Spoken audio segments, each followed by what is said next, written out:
দয়াময় মেহেরবান মাহবুদ আল্লাহ রাব্বুল আলামিনের কাছে কৃতজ্ঞ হচ্ছি যে আল্লাহ রাব্বুল আলামিন আমাদেরকে সৈয়দুল আইয়াম জুমার দিনে সৈয়দুল মাকান আল্লাহ রাব্বুল আলামিনের ঘরে আল্লাহ রাব্বুল আলামিনের সর্বোত্তম সৃষ্টি মানুষ, তার মাঝে সর্বোত্তম ইমানদার করে আল্লাহ রাব্বুল আলামিনের সবচেয়ে পছন্দের মজলিস মাজালিসুল যিকিরে আমাদেরকে হাজির করেছেন। এই জন্য আমরা আল্লাহ রাব্বুল আলামিনের কাছে তাঁরই শেখানো বাক্যে কালিমাতুশ শুকর আদায় করছি। সকলে পড়ছি আলহামদুলিল্লাহ।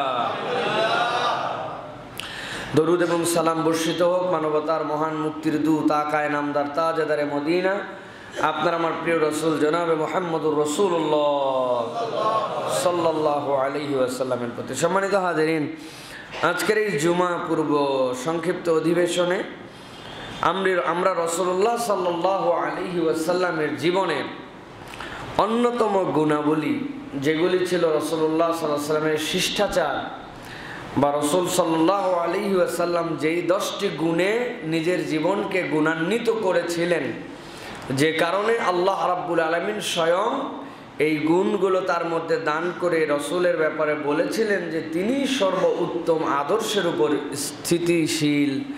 সেই রসুল সাল্লাল্লাহু আলাইহি ওয়াসাল্লামের এই 10টি গুণ কিভাবে আমরা আমাদের জীবনে আনতে পারি এবং এর আলোকে আমাদের করণীয় পদক্ষেপকে এই বিষয়ে সংক্ষিপ্ত কিছু কথা আলোচনা করব ইনশাআল্লাহ।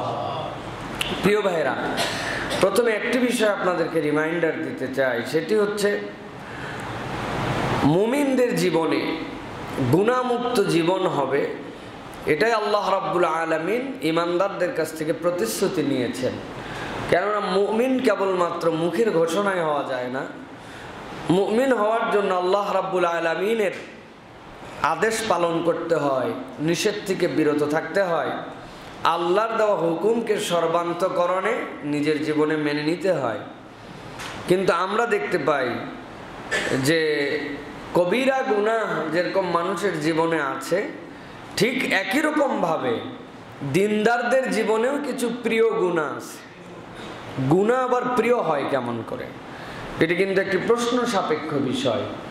কিন্তু আমরা আজকের সংক্ষিপ্ত পর্বের আলোচনায় দেখব যে ইমানদারদের কতগুলা গুনাহ প্রিয় গুনাহ, ইমানদাররা এগুলো গুনাহ করে। প্রিয় ভাইয়েরা, মুমিন জীবনের সর্বোচ্চ দায়িত্ব কি? একজন মুমিনের জীবনের সর্বোচ্চ দায়িত্ব কি? মুমিন জীবনের সর্বোচ্চ দায়িত্ব হচ্ছে তাওহীদ বিশুদ্ধ করা, রিসালাতের প্রতি পূর্ণ ঈমান আনয়ন করা। এটা মুখস্থ রাখবেন, তাওহীদকে বিশুদ্ধ করা, বিশুদ্ধ তাওহীদ নিজের হৃদয়ে ধারণ করা, আর রিসালাতের উপরে পূর্ণ বুঝে সুঝে ঈমান আনা। এটা ঈমানদারের মূল দায়িত্ব। ঈমানদার না খেয়ে মরে যেতে পারে, ঈমানদার গুলি করে মেরে ফেলে দিতে পারে ঈমানদারকে লোকজন মিলায়া অত্যাচার নিপীড়ন করে শেষ করে দিতে পারে, কিন্তু ঈমানদার দুইটা জিনিস থেকে বিচ্যুত হবে না, তাহলে তার ঈমানদারের কাতারে নাম থাকবে না। একটা বিশুদ্ধ তাওহীদ আপনাকে জানতে হবে। আল্লাহ রাব্বুল আলামিনের সাথে শিরকিয়াত এরকম কোনো কিছু যুক্ত হয়, এরকম কোনো কিছুর সাথে ঈমানদারের যেরকম সম্পর্ক থাকবে না, একই রকম রাসূলুল্লাহ সাল্লাল্লাহু আলাইহি ওয়াসাল্লামের রিসালাতের ঈমানও সে বুঝে সুঝে পালন করবে। এই দুটি দিক যদি ঠিক হয়, তাহলে ওই ঈমানদারের সাময়িক দুনিয়ায় যত বড় বিপর্যয় হোক, তার মূল বিপর্যয় হয় নাই। মূল বিপর্যয় না হলে সে আল্লাহ রাব্বুল আলামিনের কাছ থেকে কোনো না কোনোভাবে মাফ পেয়ে যাবে ইনশাআল্লাহ। প্রিয় ভাইয়েরা, কেউ যদি কবিরা গুনাহ থেকে বেঁচে থাকে, বড় ভয়ঙ্কর গুনাহ থেকে যদি বেঁচে থাকে, আল্লাহ রাব্বুল আলামিন অটোমেটিক তার ছোট গুনাহগুলোকে মাফ করে দিবেন। আল্লাহ কোরআনুল কারীমের মধ্যে বলেছেন, ইন তাজতানিবু কাবাইরা মা তুনহাউনা, তোমাদের প্রতি যত বড় বড় গুনাহর কথা বলা আছে এইগুলার থেকে যদি বেঁচে থাকো তোমরা, আল্লাহ রাব্বুল আলামিন তোমাদের ছোট গুনাহ অটোমেটিক মাফ করে দিবেন। সুবহানাল্লাহ। এখন কবিরা গুনাহ আসলে কয় প্রকার? কবিরা গুনাহ সংশ্লিষ্টতার দিক দিয়ে দুই প্রকার, সম্পর্কের দিক দিয়ে দুই প্রকার। একটা হচ্ছে আল্লাহ রাব্বুল আলামিনের সাথে সংশ্লিষ্ট, আরেকটি হচ্ছে বান্দার সাথে সংশ্লিষ্ট। আল্লাহর সাথে সংশ্লিষ্ট কবিরা গুনাহ যেরকম শিরক, কুফর, নিফাক, বিদআত, আল্লাহর শাস্তি থেকে নিজেদেরকে নিরাপদ ভাবা, নিরাশ হওয়া, তাকদীরে অবিশ্বাস করা,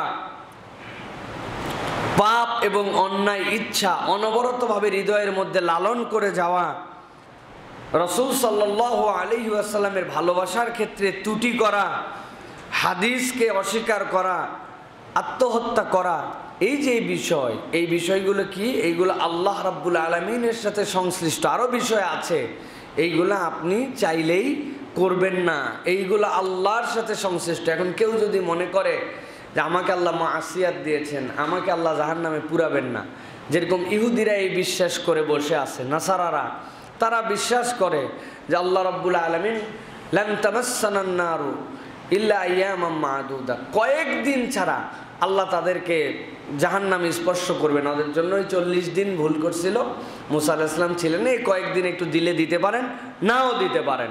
এইরকম যদি কেউ মনে করে যে আল্লাহর আযাব থেকে আমি নিরাপদ হয়ে গেছি, এটাও একটা কবিরা গুনাহ। প্রিয় ভাইরা, এইগুলি আল্লাহর সাথে সংশ্লিষ্ট। দ্বিতীয় আরেকটা গুনাহ যেইগুলো আল্লাহ রাব্বুল আলামিনের সাথে সংশ্লিষ্ট কিন্তু এটা আমরের সাথে সংশ্লিষ্ট, যেমন ফরজ সালাত ত্যাগ করা, হজ না পড়া, জুমার নামাজ না পড়লেও হয় এইটা ভাবা, শুয়োরের গোশত খাওয়া, স্বর্ণরৌপ্যের পাত্রে পানি পান করা, এগুলো আল্লাহ নিষেধ করেছেন। এইগুলোও আল্লাহ রাব্বুল আলামিনের বান্দা যদি করে তাহলে এইগুলো হচ্ছে সে কবিরা গুনাহ করলো।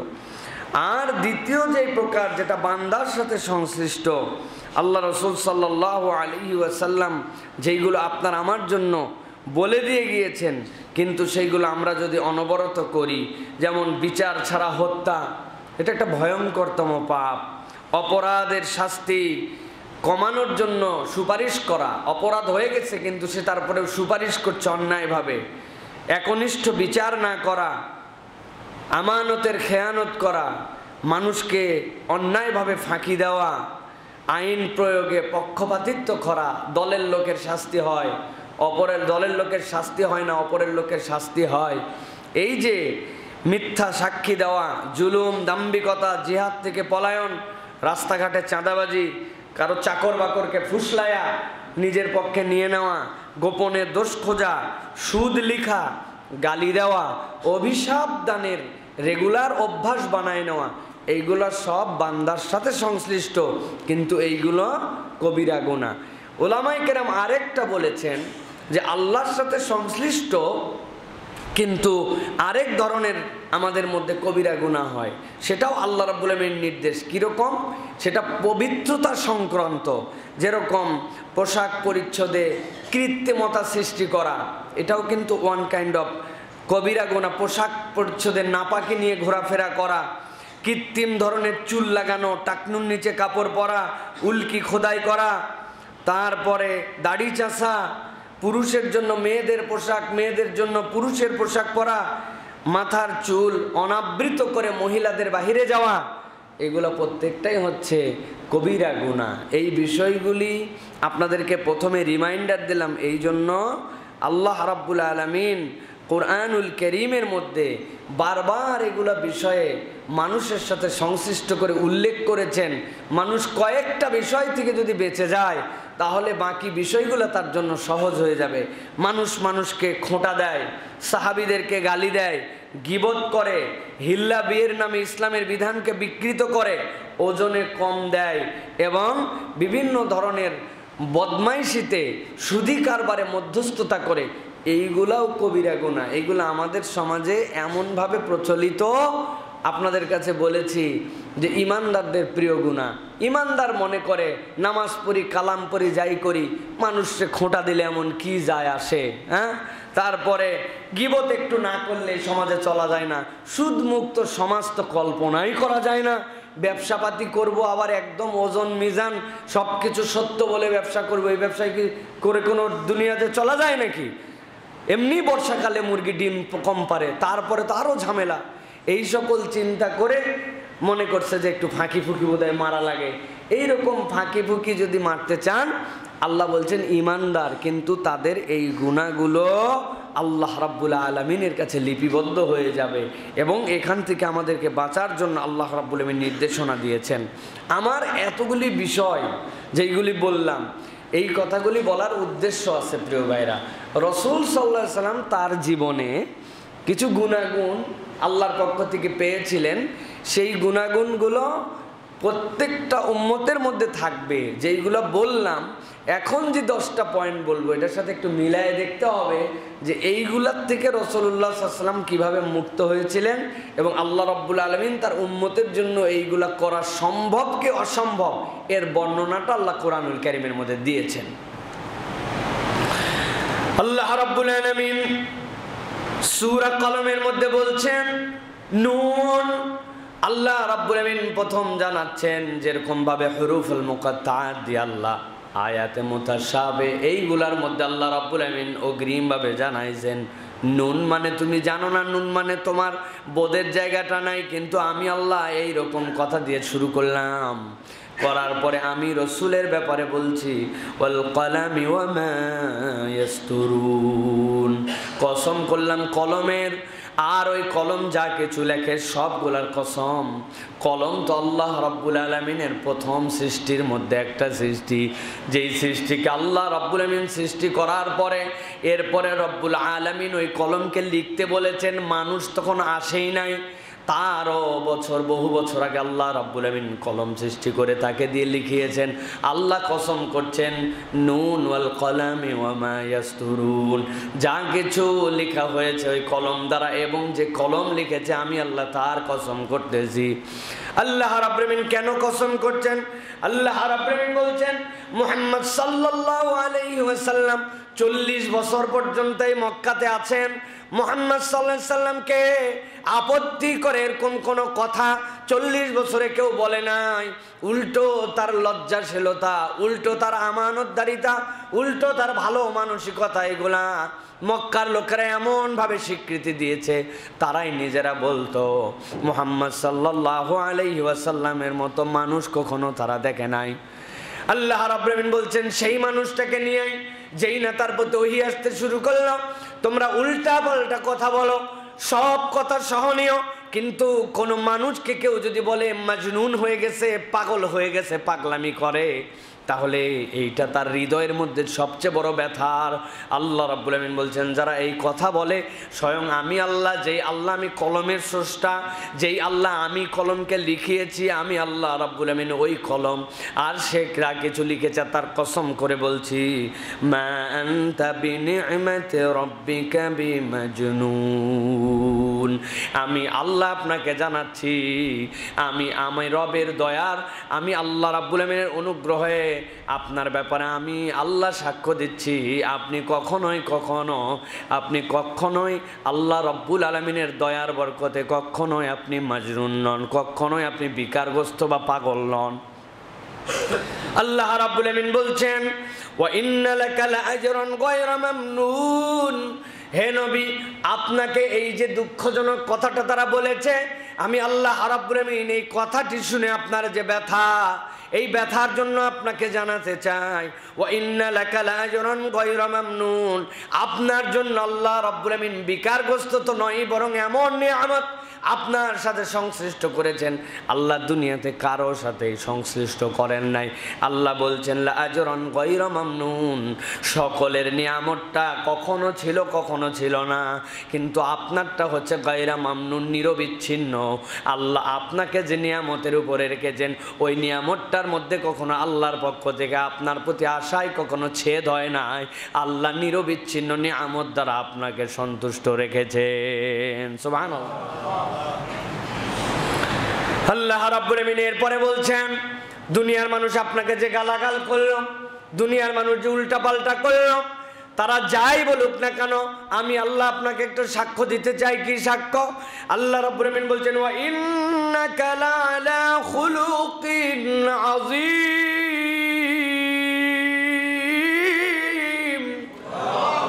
আল্লাহ বলছেন হে রাসূল ওরা আপনাকে বিকারগ্রস্ত বলছে, কিন্তু আমি রব্বুল আমিন বললাম ইন্নাকা লাআলা খুলুকিন আযীম, আপনাকে এমন মহান চরিত্রের উপর অধিষ্ঠিত করা হয়েছে যেই চরিত্রের তল খুঁজে পাওয়া যাবে না, যেই চরিত্রের প্রশস্ততা কত দিক পর্যন্ত বিস্তৃত এইটা খুঁজে পাওয়া যাবে না।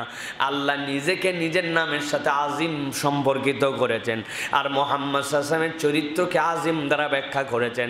আল্লাহর নবীর চরিত্র এত উন্নত, এত উন্নত, পৃথিবীতে আল্লাহ যত মানুষ সৃষ্টি করেছেন এবং যত মানুষ আসবে সব মানুষের যা ভালো গুণ, আল্লাহর নবী সাল্লাল্লাহু আলাইহি ওয়াসাল্লামের মধ্যে একাই আল্লাহ তার থেকে বেশি গুণাগুণ ভালো দিয়েছিলেন।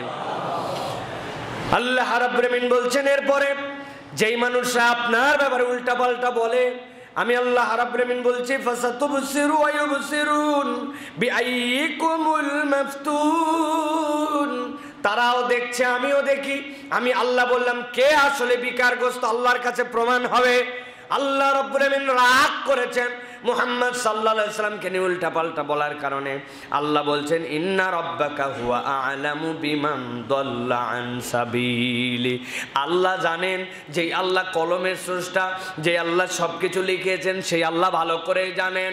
ইন্না রাব্বাকা, নিশ্চয় আপনার রব, হুয়া আ'লামু অধিজ্ঞাত বিমান দাল্লা, কে পথভ্রষ্ট হয়ে গেছে, আন সাবিলিহি সঠিক রাস্তা হতে, ওয়া হুয়া আ'লামু বিল মুহতাদিন, আর আল্লাহ এটাও জানেন যে সবচেয়ে বেশি হেদায়েতের রাস্তার উপরে কে আছে। সুবহানাল্লাহ। এই শেষের দুই আয়াত, এই আয়াতের তাফসীরে মুফাসসিরিন কেরাম বলেছেন ইন্না রাব্বাকা হুয়া আ'লামু বিমান দাল্লা আন সাবিলিহি, এর মানে হচ্ছে আল্লাহ রসুলের পথ থেকে কে সরে গেছে এটা আল্লাহ জানেন। আল্লাহ রসুল সাল্লাল্লাহু আলাইহি সাল্লাম কেবল সুপথ প্রাপ্তই নয়, তোমার সুপথ প্রাপ্তিও রাসূলুল্লাহ সাল্লাল্লাহু আলাইহি ওয়াসাল্লামের জীবন বন্ধনার উপরে, রাসূলুল্লাহ সাল্লাল্লাহু আলাইহি ওয়াসাল্লামের জীবন অনুসরণের উপরে, রাসূলুল্লাহ সাল্লাল্লাহু আলাইহি ওয়াসাল্লামের জীবনের উন্নত জীবনের স্বীকৃতি দানের উপরে তোমার হেদায়েত নির্ভর করবে। আল্লাহর নবীর কোনো আচার আচরণ, কালচার, চরিত্র, তার সামগ্রিক জীবনের কোনো খুঁত যদি কেউ বের করতে চায়, আল্লাহ বলছেন তার কপালে হেদায়েত নাই। এই জন্য বলেছি মুমিন জীবনের সবচেয়ে বড় দায়িত্ব কি ভুলে গেছেন নিশ্চয় না? মুমিন জীবনের সবচেয়ে বড় দায়িত্ব হচ্ছে বিশুদ্ধ তাওহীদ আর রাসূলুল্লাহ সাল্লাল্লাহু আলাইহি ওয়াসাল্লামের রিসালাতে বুঝে বুঝে ঈমান আনা।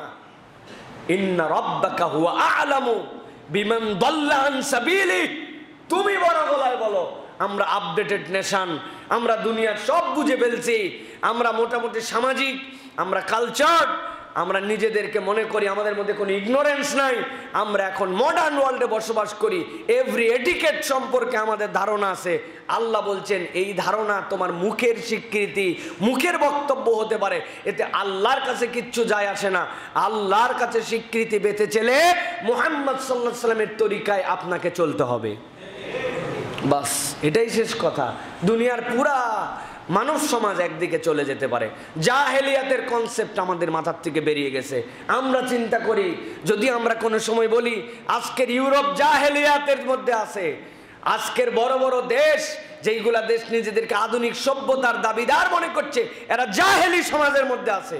আপনারা বলবেন হুজুর একটু সবসময় বাড়ায় বলে, ওরাই বিজ্ঞানে আগায়া রকেট নিয়ে চলে যাচ্ছে মঙ্গল গ্রহে, আর হুজুররা এখন পর্যন্ত খালি বিবি তালাকের ফতোয়া খুঁজতেছে, এই জন্য এই হুজুররা তো বলবেই ওরা জাহেলিয়াত।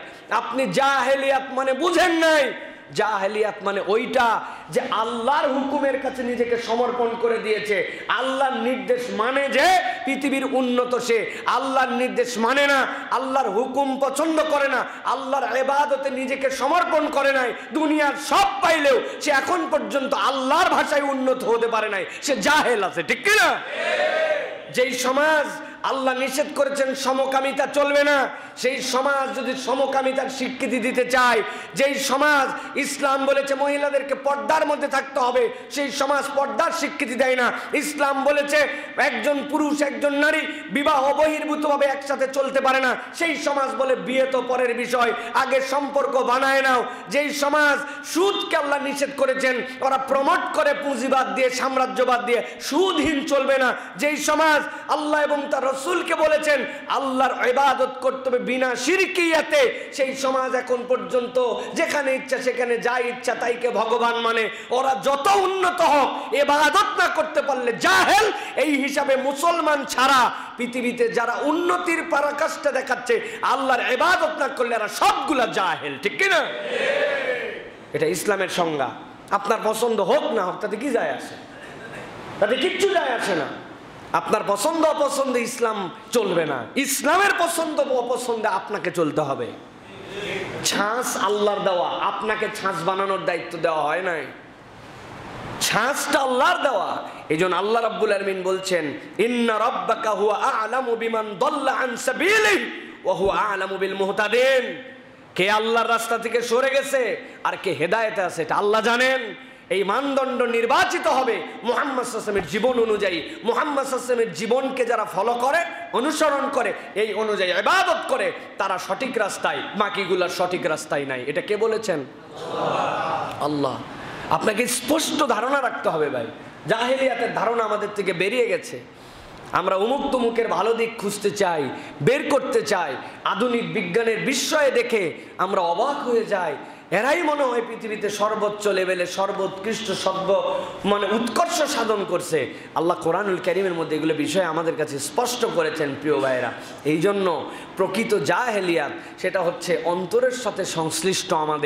আমার অন্তর যদি বিশুদ্ধ তাওহীদ না শেখে, নবুয়তের রিসালাতের পাঠ যদি আমার হৃদয় ধারণ না করে, তাহলে আমি নিজেও ভেকধারী মুসলমান, কিন্তু জাহেলিয়াতে আমার ভিতরে পূর্ণ। প্রিয় ভাইয়েরা, এই জন্য আল্লাহ রাব্বুল আলামিন রাসূলুল্লাহ সাল্লাল্লাহু আলাইহি ওয়াসাল্লামের প্রকৃত অনুসরণ করার আমাদেরকে তৌফিক দান করেন। ওয়া ইন্নাকা লাআলা খুলুকিন আযীম। রাসূলুল্লাহ সাল্লাল্লাহু আলাইহি ওয়াসাল্লামের যে খুলুকে আযীম, চরিত্রের উন্নতির কথা বলা হয়েছে, এই উন্নত চরিত্রের যে দিকটি আল্লাহ রাসূল সাল্লাল্লাহু আলাইহি ওয়াসাল্লামের পক্ষ থেকে এসেছে, এইটা মুফাসসিরিনে কেরাম এবং যারা ইতিহাসবিদ যারা রাসূলুল্লাহ সাল্লাল্লাহু আলাইহি ওয়াসাল্লামের সিরাহবিদ, মুহাদ্দিস, তারা বলছেন 10টি গুণ রাসূলুল্লাহ সাল্লাল্লাহু আলাইহি ওয়াসাল্লামের মধ্যে সবচেয়ে বেশি প্রকাশিত ছিল। যেই 10-এর মধ্যে সব গুণ রাসূলুল্লাহ সাল্লাল্লাহু আলাইহি ওয়াসাল্লামের ছিল, গুণাগুণ অনেক ছিল, কিন্তু এই 10-এর মধ্যে রাসূলুল্লাহ সাল্লাল্লাহু আলাইহি ওয়াসাল্লামের সব ছিল। এই 10 গুণ যার মধ্যে, তার মধ্যে রাসূলুল্লাহ সাল্লাল্লাহু আলাইহি ওয়াসাল্লামের ছায়া আছে। সুবহানাল্লাহি ওয়া বিহামদিহি। 1 নম্বর শিষ্টাচার। রাসূলুল্লাহ সাল্লাল্লাহু আলাইহি ওয়াসাল্লাম শিষ্টাচারী মানুষ ছিলেন। 2 নম্বর রাসূলুল্লাহ সাল্লাল্লাহু আলাইহি ওয়াসাল্লাম ভদ্রতার সর্বোৎকৃষ্ট লেভেলে ছিলেন। 3 নম্বর নম্রতা। 4 নম্বর দয়া এবং দাক্ষিণ্য। 5 নম্বর বিশ্বস্ততা। 6 নম্বর সততা। 7 নম্বরে সহিষ্ণুতা। 8 নম্বরে দানশীলতা। 9 নম্বরে আতিথেয়তা। 10 নম্বরে মানবিকতা। রাসূলুল্লাহ সাল্লাল্লাহু আলাইহি ওয়াসাল্লাম শিষ্টাচার, ভদ্রতা, নম্রতা, দয়া, দাক্ষিণ্য, বিশ্বস্ততা, সততা, সহিষ্ণুতা, দানশীলতা, আতিথেয়তা এবং মানবিকতা, এই গুণাগুণগুলা দিয়া রাসূল সাল্লাল্লাহু আলাইহি ওয়াসাল্লামের জীবন পূর্ণ ছিল। এই জন্য আল্লাহ রাব্বুল আলামিন বলছেন ওয়া ইন্নাকা লাআলা খুলুকিন আযীম, আপনাকে মহান চরিত্রে অধিষ্ঠিত করা হয়েছে। কেউ যদি তার জীবনে পূর্ণতা পেতে চায়, জান্নাতের সার্টিফিকেট পেতে চায়, জান্নাতে যাওয়ার ফিটনেস নিজেদের জীবনে পেতে চায়, তাহলে মুহাম্মদ সাল্লাল্লাহু আলাইহি ওয়াসাল্লামের গুণ তার হৃদয়ের মধ্যে ধারণ করতে হবে। আল্লাহ যেন আমাদেরকে তৌফিক দেন, বলেন আল্লাহুম্মা আমিন। আল্লাহ রাব্বুল আলামিন কুরআনুল কারীমের মধ্যে আরেকটা আয়াতে কারিমা বলেছেন। আল্লাহ রাব্বুল আলামিন বলছেন যে তোমাদের মধ্যে থেকে এই গুণাগুণের কথা আমি আল্লাহ জানালাম, কিন্তু হে রাসূল, কেউ যদি আপনাকে এত কিছু বলার পরেও আপনাকে মানতেছে না, আপনার কথা শুনতে চায় না, তাদের জন্য আপনি একটা ঘোষণা দিয়ে রাখেন। আল্লাহ কোরআনুল কারীমের মধ্যে বলেছেন ফাইন তাওয়াল্লাউ ফাকুল হাসবিয়াল্লাহু লা ইলাহা ইল্লাহু আলাইহি তাওয়াক্কালতু ওয়া হুয়া রাব্বুল আরশিল আযীম। আল্লাহ রাব্বুল আলামিন সূরা তাওবার 129 নম্বর আয়াতের মধ্যে বলেছেন যে হে রাসূল, আপনি বলেন ফাইন তাওয়াল্লাউ, যদি আপনার দিক থেকে মুখ ফিরায় নেয়, ইসলাম তার পছন্দ হয় না, আল্লাহর রাস্তা তার পছন্দ হয় না, ফাইন তাওয়াল্লাউ ফাকুল হাসবিয়াল্লাহু লা ইলাহা ইল্লাহু, আমি মেনে নিলাম আল্লাহ আমার জন্য যথেষ্ট, তিনি ছাড়া কোনো ইলাহ নাই, ওহ রব্বুল আরশিল আযীম, আর তিনি মহান আরশের রব। এটা একটা থ্রেট, আল্লাহ রাব্বুল আলামিনের পক্ষ থেকে একটা থ্রেট। পৃথিবীর কেউ যদি মুহাম্মদ সাল্লাল্লাহু আলাইহি ওয়াসাল্লামকে অনুসরণ না করে, মুহাম্মদ সাল্লাল্লাহু আলাইহি ওয়াসাল্লামের এক চুল মর্যাদাহানি হবে না। আল্লাহ রাব্বুল আলামিন বলছেন আপনি মুখ কেউ ফিরাই নিছে বলে দেন আল্লাহ আমার জন্য যথেষ্ট। যার জন্য আল্লাহ যথেষ্ট তার জন্য আর কাউরে লাগে? কাউরে লাগে? কতবার বলছি আমরা, ঘোষণা দেই আমি প্রধানমন্ত্রীর লোক, দেখবেন ভয়ে আপনি তটস্থ হয়ে যাবেন। কেননা প্রধানমন্ত্রী সুপ্রিম পাওয়ারধারী। আরে প্রধানমন্ত্রী না, বলে আমি কমিশনারের লোক, তাতেই তো পাবলিকের মাথা খারাপ। কমিশনারের কি পাওয়ার আর কি একটা অঞ্চলে, কিন্তু আমি কমিশনারের লোক। পুরুষ কমিশনার বাদ দিলাম, মহিলা কমিশনারের দাপটে অস্থির। আপনাদের এলাকায় না, আমি যে এলাকায় থাকি ওই এলাকাতে আসেন এরকম মহিলা কমিশনারের দাপট তার স্বামী দাপট দেখায়, তার বেটা দাপট দেখায়, তার ভাসুর দাপট দেখায়, এলাকার লোক পর্যন্ত দাপট দেখায়। তাহলে আমি কমিশনারের লোক, আর সেই জায়গায় কেউ যদি বলে আমি প্রধানমন্ত্রীর লোক, ওর অবস্থা খারাপ হয়ে যাবে না? বেটা কার সাথে বেয়াদবি করতেছিস, বেটা তুই চিনিস? মাদ্রাসায় যদি যারা হুজুরদের খাদেম থাকে, পার্সোনাল খাদেম বলতে হয়তো খাবার টাবার আগায় দেয়, হুজুরের ফুড ফরমাইশ শোনে, ওই ছাত্রকে নিয়ে বাকি মাদ্রাসার লোক টেনশনে থাকে। মোহতাইম হুজুরের খাস লোক, ওরে বাবারে প্রিন্সিপালের লোক, মানে সে কিছু বললে হুজুরের কানে দিয়ে দিলে আপনার বিপদ আছে। আল্লাহ রাব্বুল আমিন বলছেন ফাইন তাওয়াল্লাউ ফাকুল হাসবিয়াল্লাহ, যদি মুখ ফিরায় নেয় ইসলাম পালন করার পরে, আল্লাহর বিধান পালন করার পরে, নবীর আদর্শ বলার পরে যদি মুখ ফিরায় নাই, বলো হাসবি আল্লাহ, আল্লাহ আমার জন্য যথেষ্ট। আল্লাহ এরপরে বলেছেন এই জন্য লা ইলাহা ইল্লাহু, তিনি ছাড়া আর কেউ ইলাহা নাই, ওহু রাব্বুল আরশিল আযীম, আরশে আযীমের মালিক। তাহলে আমার যদি আল্লাহ হয় আর কারো লাগে ভাই?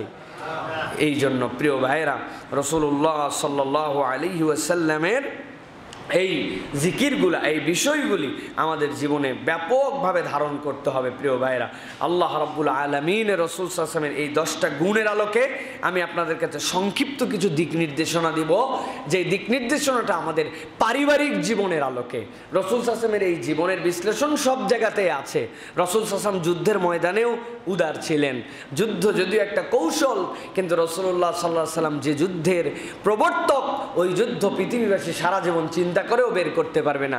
যুদ্ধে যাওয়ার আগেই বলা থাকতো এলাকার গাছ ধ্বংস করতে পারবে না, এলাকার কোনো উপাসনালয় ধ্বংস করতে পারবে না, অন্য ধর্মের কোনো বৃদ্ধ মানুষের গায়ে হাত তোলা যাবে না, কোনো নারী শিশুকে আক্রমণ করা যাবে না, যেই লোক তোমার সামনে ফাইট করার জন্য আসে নাই তাকে মারা যাবে না, এলাকার মধ্যে আগুন জ্বালায় সব কিছু পুড়িয়ে দেওয়া যাবে না, কাউকে তোমার সামনে প্রতিপক্ষ হওয়ার পর আক্রমণ করার পরেও সে হয়তো তোমার সাথে পেরে ওঠে নাই, কিন্তু তার মৃত লাশকে বিকৃত করা যাবে না। রাসূলুল্লাহ সাল্লাল্লাহু আলাইহি ওয়াসাল্লাম এরকম 12টা নির্দেশনা দিয়ে, এইগুলোর আবার সাব সেক্টরে ভাগ করা আছে।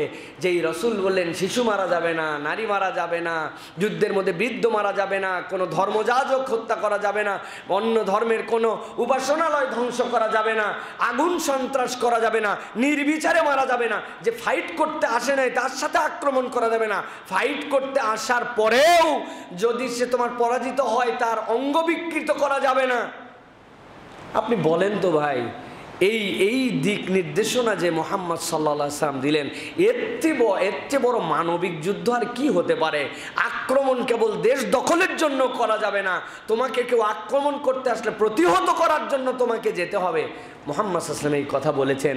আর আজকে মুহাম্মদ সাল্লাল্লাহু আলাইহি ওয়াসাল্লামের এই অনুসারীদের উপরে যে আক্রমণ, যে বর্বরচিতটা, এটা পৃথিবীর ইতিহাসকে ভুলন্তিত করে ফেলছে। পৃথিবীতে এর থেকে বড় নির্বিচারে, এর থেকে বড় গণহত্যা দ্বিতীয় বিশ্বযুদ্ধের সময় অনেকে দেখে নাই। কেননা তারা স্টাডি করে দেখেছে পুরা দ্বিতীয় বিশ্বযুদ্ধ চলার সময় লং টাইমে যতগুলা বোম্বিং হয়েছে, এই কয়েকদিনে, এক মাসে তার থেকে বেশি, ছোট্ট একটু একটা ভূখণ্ডের উপরে তার থেকে বেশি বোম্বিং হয়েছে। সুতরাং যেই সকল ভেকধারীরা আজকে মানবতার কথা শোনাবে, আজকে মুসলমান সহ সারা পৃথিবীর কাছে বিভিন্ন ধরনের সভ্যতা আদর্শের কথা শোনাবে, এদের থেকে বড় চিটিংবাজ, এদের থেকে বড় বদমাইশ, এদের থেকে বড় আদর্শ বিচ্যুত পৃথিবীর ইতিহাসে আসে নাই, আর আসবেও না। ঠিক কি না? এত নিকৃষ্টতম এরা, এদের থেকে নিকৃষ্ট আর কেউ নাই প্রিয় ভাইয়েরা। এরা হচ্ছে সেই নিকৃষ্ট জাত যারা তার নবীকে কষ্ট দিছে, যারা তার নবীর সাথে চিটিংবাজি করছে, যারা তার নবী সাল্লাল্লাহু আলাইহি ওয়াসাল্লামের এমন নিয়ামত, যে নিয়ামত পৃথিবীবাসী পায় নাই। মুহাম্মদ সাল্লাল্লাহু আলাইহি ওয়াসাল্লাম পৃথিবীর শ্রেষ্ঠ নবী, মুহাম্মদ সাল্লাল্লাহু আলাইহি ওয়াসাল্লাম আল্লাহর কাছে সবচেয়ে মর্যাদাশীল নবী, কিন্তু মুহাম্মদ সাল্লাল্লাহু আলাইহি ওয়াসাল্লামের উম্মতের উপর আল্লাহ মান্না সালোয়া দেন নাই। কিন্তু ওই জাতি মুহাম্মদ সাল্লাল্লাহু আলাইহি ওয়াসাল্লামের উম্মতের উপর মান্না সালওয়া পেয়েছে। আমাদের কাছে জীবন্ত একমাত্র মুজিজা কোরআনুল কারীম, এছাড়া আমরা মুজিজা নবী করিম সাল্লাল্লাহু আলাইহি ওয়াসাল্লাম দেখি নাই। আর তারা এমন মুজিজা দেখেছে যে এই মুজিজা পৃথিবীর আর কেউ দেখে নাই, কিন্তু তারপরেও তারা নবীর সাথে গাদ্দারি করা ছাড়ে নাই, নবীকে হত্যা পর্যন্ত করে ফেলছে। তারাই প্রথম জাত যারা অনুসারী হওয়ার পরেও বলছিল তুমি আর তোমার আল্লাহ যে যুদ্ধ করো, আমাদের যুদ্ধ করার সময় নাই। আল্লাহ এই কথাই কোরআনে বলছেন সামি'না ওয়া আসাইনা, শুনলো আর অমান্য করলো, সেই জাত তো এই জাত। কোরআনুল কারীমের মধ্যে এই কথা বলেছেন। আপনার পক্ষ কি হবে? আল্লাহ বলছেন তোমার অন্তরটা আল্লাহ দেখতে চান। তুমি কি ওই জায়গাতে যেই পক্ষরা অত্যাচার করছে তার জন্য তোমার করণীয় কি ছিল, বক্তব্য কি ছিল, তোমার দেওয়ার কি ছিল, বলার কি ছিল, দোয়ার কি ছিল, তুমি সেইটুক করেছো কিনা? তুমি যদি করো বিজয়ীর কাতারে তোমার নাম নিমজ্জিত থাকবে। আর তুমি 1000 মাইল দূরে থেকেও যদি সেখানকার খুদ ধরো, ভুল ধরো, এখন পর্যন্ত ইহুদিবাদ, এখন পর্যন্ত পাশ্চাত্যবাদের দোসর হয়ে থাকো, তাদের আদর্শ লালন করো, মুখে মুখে দোয়া করো, পোশাক পরিচ্ছদ, আচরণ, অর্থনীতি, সমাজনীতি, পুস্তকনীতি, শিক্ষানীতি সবগুলা তাদেরগুলো ধারণ করো, তাহলে 1000 মাইল দূরে থেকেও তুমি অংশগ্রহণ না করেও তুমি ইহুদিদের সাথে সংশ্লিষ্ট, ঠিক কিনা? নিজেকে শুধরান, নিজেকে শুধরান, সময় আছে এখনো। আল্লাহ রাব্বুল আমিন দেখবেন না যে তুমি ওইখানে কেন যুদ্ধ করতে যাও নাই, তবে মনের মধ্যে তামান্না রাখতে হবে আল্লাহ আমার যদি সুযোগ থাকে আমি ওই জায়গার জিহাদে শরীক হব। এই তামান্না আপনার হৃদয়ে রাখতে হবে, এটার জন্য আপনার হৃদয়কে ওয়াকফ করতে হবে। এক্ষুনি নিয়ত করেন আল্লাহ আমার লাইফকে তোমার দ্বীনের জন্য ওয়াকফ করলাম, ওয়াকফ করলাম। এটা আপনার জন্য ফরজ, আপনার জন্য ফরজ। এটা আপনাকে বলতে হবে মুখ দিয়ে। দুনিয়ার লোক উল্টাপাল্টা কথা বলবে, কিচ্ছু যায় আসে না। আমরা বারবার বলি জিহাদ আর সন্ত্রাসকে গুলিয়ে ফেলবেন না, ইতাল আর সন্ত্রাসকে গুলিয়ে ফেলবেন না। জিহাদ মানে মানুষকে মারার নাম নয়, জিহাদ মানে অন্য জায়গায় উশৃঙ্খলতা বিশৃঙ্খলতা সৃষ্টির নাম নয়, জিহাদ মানে অপরের রাষ্ট্র দখল করার নাম নয়। জিহাদ ইসলামের একটা ফরজ বিধান। ইসলাম যদি তার সকল শর্ত শারাইত পূরণ করে এরপরে যদি আক্রান্ত হয়, সুযোগ থাকে, প্রত্যেক ইমানদারদের জন্য মুজাহিদের কাতারে নাম লেখানো ফরজ। আপনার নামাজ যেরকম ফরজ, রোজার উপর ঈমান রাখা যেরকম ফরজ, হজের উপর ঈমান রাখা যেরকম ফরজ, জিহাদের উপর ঈমান রাখা ফরজ। কেউ যদি জিহাদের উপর ঈমান না রেখে মারা যায়, তার নামাজ, রোজা, হজ এইগুলো একটা আল্লাহর কাছে গ্র্যান্ট হবে না, কারণ আপনার ঈমান পূর্ণ হয় নাই। আপনি যদি বলেন নামাজ আছে, রোজা আছে, হ্যাঁ হজ লাগে না, রাখ মক্কা শরীফে কেমনে যাবো, হজ লাগে না, আপনার ঈমান থাকবে? কথা বলেন ঈমান থাকবে? ঈমান থাকবে না। ঠিক একই রকম আপনি যদি বলেন জিহাদ লাগবে না, ওদের ধান্দাই তো এটা, জিহাদকে সন্ত্রাসবাদের সাথে গুলিয়ে ফেলা, যাতে মুসলমান পর্যন্ত বিভ্রান্ত হয়। এই জন্য অনেক শিক্ষিত মুসলমানও বলে সবই ভাল লাগে, কিন্তু এই জিহাদ মেহাদ এইগুলো আমাদের ভাল লাগে না। জিহাদ মেহাদ বললে আপনার ঈমান চলে যাবে মিয়া। ইসলামের বিধানকে নিয়ে আপনি বিকৃত করতেছেন, কতগুলো ভাষা সুন্দর করে ফেলেন। নামাজ টামাজ বলবেন না, নামাজ কালাম বলেন, জিহাদ কিতাল বলেন, হজ আমল বলেন, এইগুলোর সাথে সংশ্লিষ্টতা আপনাকে বুঝতে হবে প্রিয় ভাই। এই জন্য প্রত্যেক ইমানদারকে আজকে কিছু করতে না পারি, হৃদয়ের মধ্যে দুইটা জিনিস ধারণ করেন, ইহুদিবাদ, পাশ্চাত্যবাদ, তাদের আদর্শ, সংস্কৃতি, এইগুলো আমার পরিবারে থাকবে না, আমার কালচারে থাকবে না, এটার থেকে আমাকে বের হতে হবে। আপনি ইহুদিবাদের বিরোধিতা করেন, ব্যাটারে টাকনুর নিচের জিন্স পরান, টাইট শার্ট পরে ঘুরে বেড়ান, চুল তাদের মতো কাটান, আপনার সন্তানকে মুখের দাড়ি রাখতে বাধ্য করেন না, কোরআনুল কারীম ঠিক মতো পড়তে পারে না, ইহুদিবাদ জায়োনিজম সম্পর্কে তার কোনো ধারণা নেই, ইসলামের কোনো আদর্শ জানে না, আপনি ফিলিস্তিনের পতাকা নিয়ে মনে করতেছেন বিরাট কিছু করে ফেলছি, আপনার বাড়ি তো ইহুদি হয়ে আছে, ঠিক কিনা? নিজে শুধরান আগে, এই আদর্শ থেকে নিজেকে বের করে আনেন, এটা 1 নম্বর কাজ। 2 নম্বর, জিহাদ ফি সাবিলিল্লাহর জন্য নিজের হৃদয়কে ওয়াকফ করতে হবে, আল্লাহর কাছে নিয়ত বিশুদ্ধ করে বলতে হবে না যাওয়া লাগবে না, এই জন্য নিয়ত করতেছে, আসলে তো যাওয়ার সুযোগ নেই, আল্লাহ নিজের জীবনকে যে না।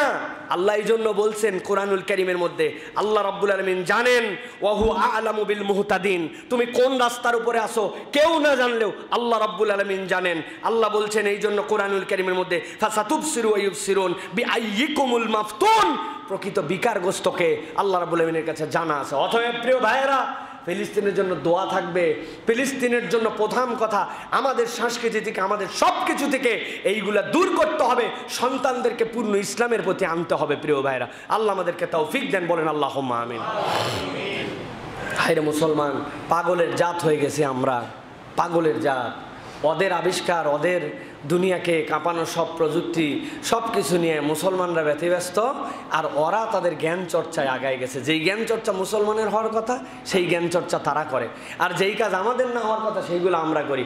আমাদের কাছে এখন ক্যাসিনো ঢুকায় দিছে, আমাদের কাছে জুয়া ঢুকায় দিছে, আমাদের কাছে মদ ঢুকায় দিছে, আমাদের কাছে বিনোদন ঢুকায় দিছে, আমাদের কাছে মোবাইল ঢুকায় দিছে, আমাদের কাছে 5G 6G ঢুকায় দিছে, দিয়ে আমরা এইগুলার বিনোদনে আসি, আর ফাঁকে গোল তারা দেয়, জ্ঞান গরিমা অর্জন সব কিছু তারা আগায় যাচ্ছে। প্রিয় ভাইরা, অতএব মুসলমানদেরকে তাদের আসলের দিকে ফেরত আসতে হবে। আল্লাহ তৌফিক দান করেন। রাসূলুল্লাহ সাল্লাল্লাহু আলাইহি ওয়াসাল্লামের কয়টা গুণের কথা বলছি ভাই? এই 10টা গুণের সাথে রিলেট করে আমরা পরিবার বিষয়ে আমরা সর্বোচ্চ 10-15 মিনিট কিছু কথা বলবো। প্রিয় ভাইয়েরা, রাসূলুল্লাহ সাল্লাল্লাহু আলাইহি ওয়াসাল্লামের ব্যাপারে প্রথম একটা কথা বলে নেই। প্রিয় ভাইয়েরা, সাদ ইবনে হিশাম ইবনে আমর রাদিয়াল্লাহু তাআলা আনহু উম্মাহাতুল মুমিনিন হযরত আয়েশা সিদ্দিকা রাদিয়াল্লাহু তাআলা আনহার কাছে আসলেন। সাদ ইবনে হিশাম আসার পরে উম্মাহাতুল মুমিনিনকে বলেন, ইয়া উম্মাহাতুল মুমিনিন, আপনার কাছে একটি জিজ্ঞাসা, আপনি রাসূলুল্লাহ সাল্লাল্লাহু আলাইহি ওয়াসাল্লামের চরিত্র সম্পর্কে আমাদেরকে কিছু বলেন। রাসূলুল্লাহ সাল্লাল্লাহু আলাইহি ওয়াসাল্লামের স্ত্রী হযরত আয়েশা সিদ্দিকা রাদিয়াল্লাহু তাআলা আনহা তিনি বলছেন, ফাইন্না খুলুকা নবিয়্যিল্লাহি সাল্লাল্লাহু আলাইহি ওয়াসাল্লাম কানাল কুরআন।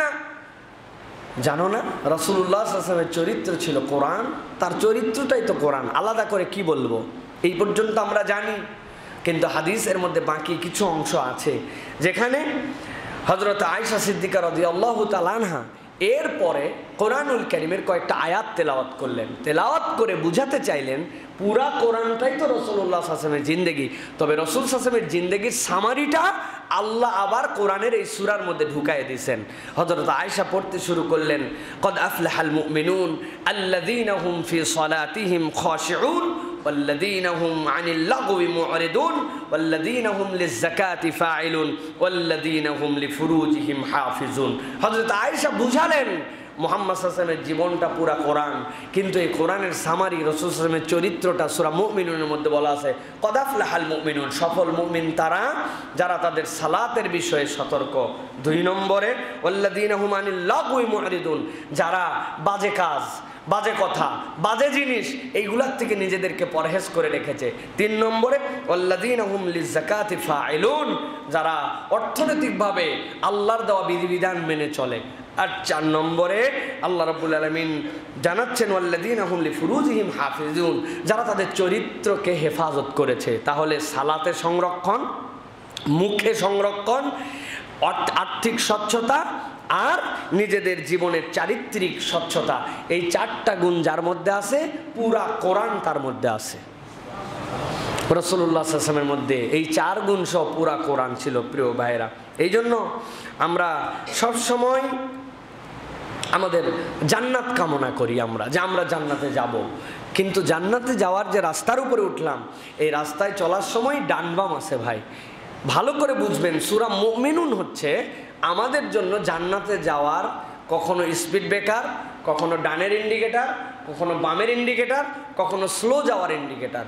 আপনি কোনো একটা রাস্তায় উঠে ঢাকা টু চট্টগ্রাম যাচ্ছেন, ঢাকা টু আপনি খুলনা যাচ্ছেন, ওই রাস্তায় ওঠার পরে হাইওয়েতে আপনি স্পিডে গাড়ি চালাচ্ছেন, কিন্তু কিছু দূর পরেই দেখবেন সাইন দেওয়া আছে যে এরকম অ্যারো চিহ্ন, সামনে যাওয়ার পর রাস্তাটা বামে গেছে, সামনে যাওয়ার পর রাস্তাটা ডানে গেছে, কিছু দূর যাওয়ার পর চিহ্ন দিয়ে সুন্দর এরকম উঁচু করে রেখেছে, সামনে স্পিড ব্রেকার।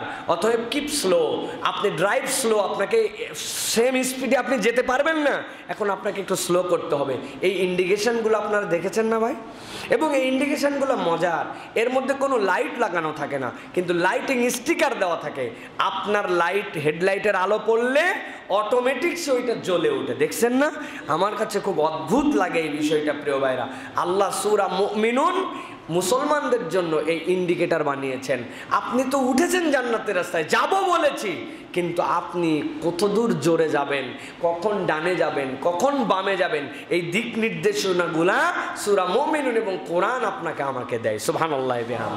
বান্দা, এখন অর্থনৈতিক কাজে যাচ্ছ না, আল্লাহ অর্থনৈতিক কাজে নির্দেশনা দিয়ে দিয়েছেন। ধোঁকাবাজি করা যাবে না, স্বচ্ছতার সাথে তোমাদেরকে চলতে হবে, সুদ ভিত্তিক কার্যক্রম চলবে না, আমানতদারিতা তোমার লাগবে। ইন্ডিকেশন, বান্দা যাচ্ছে তখন তার পরিবারের ক্ষেত্রে তার জন্য সালাতে তার নির্দেশনা দেওয়া আছে। আল্লাহ রাব্বুল আলামিন চরিত্র, মানুষ, তোমার চরিত্র, তোমার এই চারিত্রিক জৈবিক চাহিদা কোথায় পূরণ করবে, কোথায় পূরণ করতে পারবে না। তোমার চোখ কি দেখবে, কি দেখবে না, কান কি শুনবে, কে শুনবে না, আল্লাহ এই দিক নির্দেশনাগুলো দিয়েছেন। এই জন্য কোরআন হচ্ছে হুদাল্লিল মুত্তাকিন, মুত্তাকিদের জন্য হেদায়েত। যে ভয় করে রাস্তায় উঠেছে একবার, তাকে কখনো মিসগাইড করবে না, জান্নাতে নামাবেই এই কোরআন। সুবহানাল্লাহ। প্রিয় ভাইয়েরা, এরপরে যেটা বলবো প্রিয় ভাইয়েরা, যে পরিবারের কাছে এবং বিবাহিত জীবনে রাসূল সাল্লাল্লাহু আলাইহি সাল্লাম একটা চমৎকার লাইফ লিড করতেন। পরিবার হচ্ছে ইসলামের সবচেয়ে দামি সম্পদ। ইসলাম এর থেকে দামি কোনো সম্পদ নাই। পরিবার ইসলাম সবচেয়ে বেশি গুরুত্ব দিয়েছে। আজকে পৃথিবীতে মুসলমানদের যতটুকু পর্যন্ত এখন পর্যন্ত শান শৌকতে টিকে আছে, এটা পারিবারিক ভিত্তির কারণে। এটাও নষ্ট করতে চায় দুইটা দিক দিয়া, ইহুদি নাসারাদের চক্রান্তের অংশ দুইটা। একটা, পরিবার ভেঙে দাও। আরে কিসের পরিবার? স্বাধীন চেতা মানুষ আমরা, যে যার পরিবারে থাকবে, যে যার মতো করে চলবে। গতকালকে দেখলাম আফসোস করতেছে অনেকে, রাত্রিবেলা একটা ইউটিউবে নাকি সে দেখতে যায় একজন সম্মানিত অভিনেত্রী নাকি মারা গেছেন। আফসোস করে তারা বলছে বড় একাই থাকতো, একা জীবনযাপন করত, কারোর সাথে মিশতো না, নিজের বাড়িতে নিজেই সব কাজ করে একাই থাকতো। প্রিয় ভাইরা, ইসলাম নির্ধারিত একটা বয়সের পরে মানুষকে একা থাকতে বলে না, ইসলাম পরিবার গঠন করতে বলে। একটা মানুষ একাই গেলে ডিপ্রেসড হয়ে যেতে পারে। সে তার সন্তানের মুখ দেখলে, স্বামীর মুখ দেখলে, স্ত্রীর মুখ দেখলে, নাতির মুখ দেখলে, পরিবারের বন্ধন থাকলে, যেই মানুষটা তার বাড়িতে কথার কথা কামাই আসে, কাজ করার জন্য আসে, তার সাথে কথাবার্তা হলে মানুষের এইটা ব্যালেন্স হয়। চেক অ্যান্ড ব্যালেন্স আছে মানুষের জীবনে। অনেক সময় স্বামী স্ত্রীর মধ্যে যে একটু কথা কাটাকাটি ঝগড়া হয়, এটাও মানুষের সুন্দর লাইফ লিড করার জন্য জরুরি হয়। বাকি অনেক বিষয় সেখান থেকে কার্ভ করে যায়। ইহুদি নাসারাদের চক্রান্ত, তাদের পরিবার নাই, মুসলমানদের পরিবারগুলা দূর করে দেওয়া লাগবে। কিভাবে? অশ্লীলতা ঢুকায়া, অসভ্যতা ঢুকায়া, লজ্জা তুলে দিয়ে। মুসলমানদের থেকে লজ্জা যদি তুলে দেওয়া যায়, তাহলে মুসলমানরাও আমাদের মতো হবে। কিন্তু তারপরেও মুসলমানরা এখন পর্যন্ত পরিবার ধরে রাখছে। আর 2 নম্বর, 2টি সন্তান হলে ভালো হয়, একটি হলে আরো ভালো, না হলে তো কথাই নাই। তাই না ভাই? আহা, কি চমৎকার ডায়লগ! 2টি সন্তানই, ছেলে হোক মেয়ে হোক, 2টি সন্তানই যথেষ্ট। একটি হলে ভালো। দলিল করতে যাবেন, দলিলের নিচে ওইটা লেখা। রেজিস্ট্রি করতে যাবেন, রেজিস্ট্রির নিচে ওইটা লেখা। কোনো একটা গরু কিনতে যাবেন, গরু কিনছেন আপনি, হাটের মধ্যে টোল দিছেন, টোল দেওয়ার পরে ওই গরুর রসিদেও লেখা আছে যে আপনি 2টি সন্তান হলে ভালো, একটি হলে আরো ভালো, না হলে কোনো সমস্যা নেই। না হলে সমস্যা নেই, এটা আমি বলছি আর কি প্রিয় ভাইরা। কিন্তু ওইটা বাকি কথা। এটা বলার উদ্দেশ্য কি? যে ইহুদিরা, যে নাসারারা এইরকম ভাবে মুসলমানদেরকে এই দীক্ষা দিয়ে পরিবার পরিকল্পনা শিখায়। আপনি খবর নিয়ে দেখেন, এক একটা ইহুদির বাচ্চার 5টা 6টা করে বাচ্চা কাচ্চা। ওরা আপনাকে দীক্ষা দেয় আর আপনি নিজেই দীক্ষা নেন না। প্রিয় ভাইয়েরা, আল্লাহর ওয়াস্তে যারা বিবাহিত জীবনে আছেন, আল্লাহর ওয়াস্তে কমসে কম 5টা থেকে 6টা বাচ্চা কাচ্চার প্ল্যান করেন। লাইফে যদি হ্যাপি হতে চান, ইসলামের সৈনিক দরকার। আপনার নিয়তের উপর আল্লাহ বিজয় করাবেন। মুহাম্মদ সাল্লাল্লাহু আলাইহি ওয়াসাল্লাম বলে গেছেন, আমি আমার উম্মতের আধিক্য নিয়ে আল্লাহর কাছে ওই দিন দাঁড়াবো। হে আমার উম্মত, তুমি আমার সন্তান সন্ততি বাড়াও, আমার উম্মতের আধিক্য বাড়াও। নবীজি এমনি বলেন নাই, কিয়ামত পর্যন্ত রাসূলুল্লাহ সাল্লাল্লাহু আলাইহি ওয়াসাল্লামের পরে আর কোন নবী আসবে অতএব যে থিওরি দিয়ে গেছেন এটা আজকের থিওরি নয়, এটা কিয়ামত পর্যন্ত থিওরি। ওই গাজাতে মারা হচ্ছে, সব শিশু টার্গেট করে মারা হচ্ছে। 50,000 প্রেগনেন্ট মহিলা আছে যাদেরকে নিঃশেষ করা হচ্ছে, তাদের টার্গেট হাজার বলার পরেও, হাজার অভাবের পরেও মুসলমানদের সন্তানের আধিক্য আছে, যেটা তারা হাজার প্রণোদনা দিয়েও 2টা সন্তান হলে টাকা পায়, ডেলিভারি ফ্রি, সব ফ্রি, 3টা হলে আলাদা করে স্টেটমেন্ট হয়। ওই সন্তান পেটে আসার আগে ব্যাংকে টাকা ঢুকে যায়। ইউরোপে খবর নিয়ে দেখেন, আপনাদের আত্মীয় স্বজন অনেকেই থাকে প্রিয় ভাইরা, এত দেওয়ার পরেও বাচ্চা হয় না। জাপানের মতো দেশ এত উন্নত, প্রযুক্তি আর কোথায় তারা লাগাবে? প্রযুক্তি লাগানোর জায়গা নাই। 3 দিন আগে আমরা টানেল উদ্বোধন করছি, আর 1990 সালে 19 কিলোমিটার টানেল বানাইছে। ওই টানেলের নিচ দিয়ে আমি গেছি, এবং ওই টানেল যে মেশিন দিয়ে ঘুরাইছে ওই প্রযুক্তি নিয়েছে বাংলাদেশে করছে। মাত্র 33 বছর আগে ওনারা যা করছে, আমরা 33 বছর পরে তার 19 ভাগের 1 ভাগ করে আমাদের ফুটানি শেষ নাই। আছে না ভাই? আমি কাউকে ছোট করার জন্য বলছি না, বুঝানোর জন্য বলছি। আমরা করছি আলহামদুলিল্লাহ, আরো দেশ আগাক, কিন্তু ওরা এত আগাইছে 30 বছরে, তারপরে ওদের বার্ধক্যের হার এখন সবচেয়ে বেশি পৃথিবীর মধ্যে। আত্মহত্যা করে, নিজের জীবন নিজে শেষ করে দেওয়ার আবেদন করে। বাচ্চা নাই, পরিবার নাই, জেনারেশনের গ্যাপ হয়ে যাচ্ছে, চাইল্ড তাদের আর আসে না। আর আল্লাহ নবী বলে গেছেন, তোমরা সন্তান বৃদ্ধি করো, উম্মত বাড়াও, এটা তোমাদের জন্য নিয়ামত। আমরা ইহুদিবাদের আদর্শে লালিত হয়ে আমরা এখন সুখী সংসার গঠন করছি। আল্লাহ কতকগুলাকে এই জন্য এমন সুখ দিছে, বাচ্চা কাচ্চা যেইগুলা বান্ধবত্বের হার এখন বাংলাদেশ সবচেয়ে বেশি, এমন সুখী আল্লাহ দিয়ে দিছে। প্রিয় ভাইরা, আপনি বুঝতেছেন না, আমরা বুঝছি না, আপনি এমনি বুঝেন না। এই দেশটা যদি সংখ্যার আধিক্য না থাকতো, এই দেশটা কোথায় যেত? কার টাকায় রিজার্ভ বাড়ে, কোথায় ফুটানি করেন? আপনার প্রধান রপ্তানিকারক পণ্য কি? বললেই তো বলবেন হুজুর মানুষকে পণ্যের সাথে তুলনা করছে। আপনার চাল ডাল গার্মেন্টস আপনার পণ্য নয়, আপনার পণ্য মানুষ। পুরা পৃথিবীতে আজকে বাঙালিরা পরিশ্রম করে টাকা পাঠায়, ওইটার ফুটানি আমরা দেশের মধ্যে রাজনৈতিক বিশৃঙ্খলা করে, গুলাগুলি করে, একজন আরেকজনকে মারে, ওদের টাকা দিয়ে আমরা এইগুলা কাজ করে বেড়াই।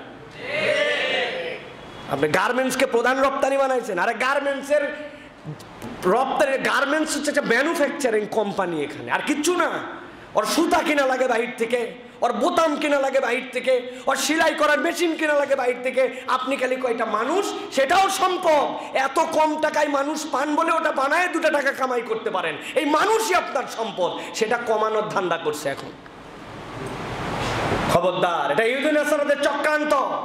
যারা বিয়ে করেন নাই এখন থেকে নিয়ত করেন, আল্লাহ কমসে কম 5টা বাচ্চা বিয়ে করার সময় বলে নেবেন শ্বশুর বাড়িতে, আমার কিন্তু ভাই এই সকল জন্ম নিয়ন্ত্রণের কোনো প্ল্যান নাই, মিনিমাম 5টা বাচ্চা আমার লাগবে।